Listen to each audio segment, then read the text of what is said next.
संतानों के भविष्य को सुख से भरने का प्रयत्न करना, यही हर माता पिता का प्रथम कर्तव्य होता है, जिन्हें आप इस संसार में लाए और जिनके कर्मों से ये जगत आपका भी परिचय पाएगा भविष्य में। उनके भविष्य के सुख की योजना करने से अधिक महत्व और हो भी क्या सकता है। किंतु सुख और सुरक्षा, क्या ये मनुष्य के कर्मों से प्राप्त नहीं होते?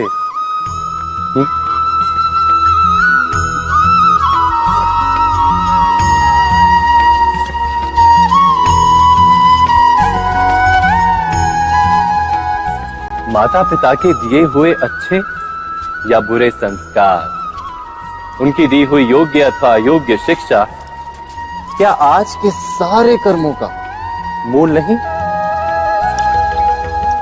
संस्कार और शिक्षा से बनता है मनुष्य का चरित्र, अर्थात माता पिता अपनी संतानों का जैसा चरित्र बनाते हैं, ऐसा ही बनता है उनका भविष्य। किंतु फिर भी अधिकतर माता पिता अपनी संतानों का भविष्य सुरक्षित करने की चिंता में उनका चरित्र निर्माण का कार्य भूल ही जाते।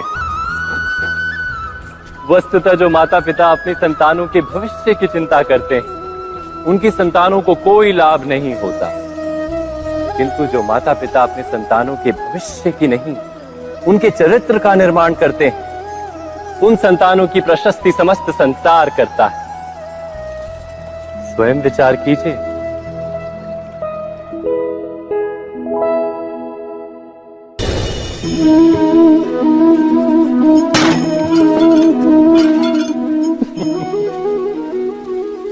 कभी कभी कोई घटना मनुष्य के जीवन की सारी योजनाओं को तोड़ देती और मनुष्य उस आघात को अपने जीवन का केंद्र मान लेता।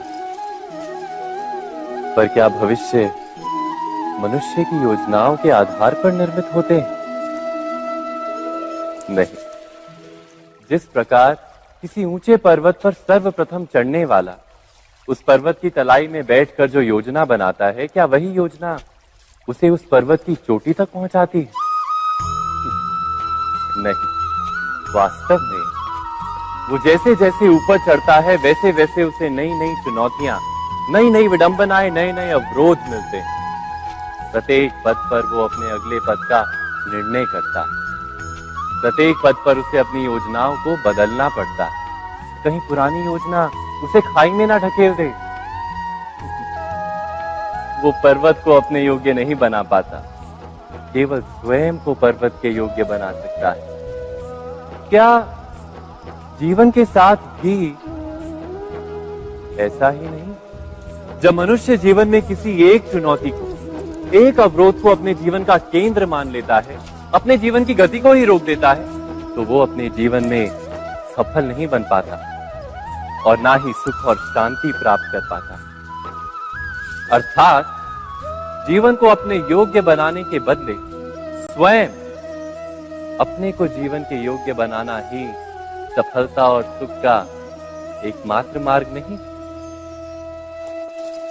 स्वयं विचार कीजिए।